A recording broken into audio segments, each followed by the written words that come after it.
Mesdames, Mesdemoiselles et Messieurs, bonsoir à toutes et à tous. Vous êtes encore une fois les bienvenus ici sur la tribune d'éveil des consciences. À la une de l'actualité internationale, les États-Unis d'Amérique et Israël ont de l'insomnie. Ils ont de l'insomnie, ils sont paniqués par rapport à la tournure qui est en train de prendre les relations russo-iraniennes. Le ministre iranien de la Défense s'est transporté en Russie, où il a rencontré son homologue ministre de la Défense, et ensuite il a rencontré le président Vladimir Poutine. Alors là, c'est ce qui donne l'insomnie. Quel est l'objectif de cette rencontre? Et avant même cette rencontre des deux ministres, nous avons le conseiller, un des conseillers principaux du guide suprême, l'ayatollah Ali Khamenei, qui s'était transporté en Russie. Et bien avant ça déjà, une réunion tripartite avait eu lieu entre le ministère chinois de la Défense, le ministère russe de la Défense et le ministère iranien de la Défense du côté de la Chine. Mais cette fois-ci, la présence du ministre de la Défense iranienne en Russie, ça en dit long, ça en dit beaucoup par rapport à ce qui est en train de se préparer. Beaucoup de questions sont en train d'être posées. Est-ce que les deux nations veulent aller plus loin dans le cadre de leur partenariat? La réponse est oui, puisque l'objectif principal de la présence de ce ministre, c'est le renforcement de la coopération militaire. Renforcer la coopération militaire. Or, ils ont déjà un partenariat stratégique qui consistait à renforcer leur partenariat militaire. Alors, cette fois-ci, s'ils veulent renforcer leur partenariat militaire, il s'agira de quoi alors? Pendant qu'ils ont déjà un accord militaire. Ce qui veut dire qu'ils veulent aller dans les profondeurs de leur relation.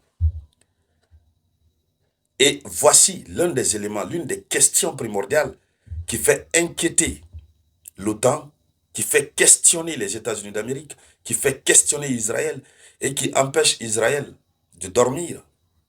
Parce qu'on a comme l'impression que l'Iran et ses alliés sont en train de se préparer pour ne pas être pris de court, comme ce qui s'était passé tout récemment. Mesdames, Mesdemoiselles et Messieurs, dans le cadre de cette vidéoconférence, c'est de cette actualité que nous allons parler. Et comme d'habitude, avant de poursuivre la vidéoconférence, pendant ma petite pause, acceptez que je vous demande humblement de partager la vidéoconférence. Il faut la partager dans tous les groupes possibles. Et puis, pour tous ceux qui n'ont pas encore téléchargé l'application Moyen Express, il faut aller télécharger cette application. Voilà, je vous informe qu'à partir du début du mois d'août, je serai en vacances, mais je continuerai à faire des émissions. Voilà. Allons-y donc dans les profondeurs. Selon l'information officielle, le ministre iranien, les ministres iraniens et russes de la défense sont en train de discuter de coopération militaire. Ils sont en train de discuter de coopération militaire. Or, ils sont déjà en coopération militaire. La Russie et l'Iran sont dans une coopération militaire. Ce qui a même fait que lors de la guerre des 12 jours, certains sont sortis pour dire, écoutez, donc c'est comme ça la coopération militaire de la Russie vis-à-vis de l'Iran. De certains même sont allés jusqu'à dire, mais la Russie n'a rien foutu. La Russie n'a pas aidé l'Iran. Or, ce que la Russie a fait en dessous, c'est fort. Pendant que ça tirait entre Téhéran et Tel Aviv, la Russie intellectuellement a bloqué certaines décisions au niveau du Conseil de sécurité de l'ONU en faveur de l'Iran. Ils sont dans un partenariat militaire, une coopération. Et puis, il revient pour discuter. Mais ils discutent de quel type de coopération militaire? Ce qui fait peur aux Occidentaux. Est-ce que ces deux sont en train d'aller tout doucement vers le type de partenariat qui existe entre la Corée du Nord et la Russie? Ils ne veulent même pas penser à ça. Puisque si ça arrive, s'ils aboutissent à un tel partenariat, une telle coopération militaire, Cela voudrait dire que la Russie est en train de former une alliance militaire à l'image de l'OTAN, mais encore plus puissante que l'OTAN. Allons-y dans les profondeurs. Le ministre iranien de la Défense, Aziz Nassirzadeh, a rencontré son homologue russe, Andrei Belousov, à Moscou, afin de renforcer les liens militaires. Selon la déclaration de l'ambassadeur iranien Kazem Jalali, il a déclaré ceci. L'ambassadeur iranien, il s'agissait du renforcement de la coopération bilatérale dans les domaines militaires et de la défense. Renforcement dans les domaines militaires et de la défense. C'est tout. La rencontre a eu lieu lors de la visite de Nassizared dans la capitale russe. Voici ce qu'a indiqué l'ambassade sur sa chaîne Telegram. Et ils n'ont pas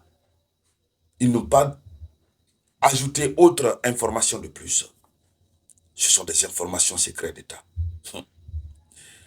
L'Occident se demande, mais ils parlent alors de quel type de renforcement de la coopération militaire pendant qu'ils ont déjà renforcé leur coopération militaire. L'Iran livre à la Russie tout ce que la Russie veut. Et la Russie aussi livre à l'Iran tout ce que l'Iran veut. De quel renforcement il s'agit? C'est comme cela encore que pour Kim Jong-un a commencé. Et c'est ce qui fait peur à Donald Trump.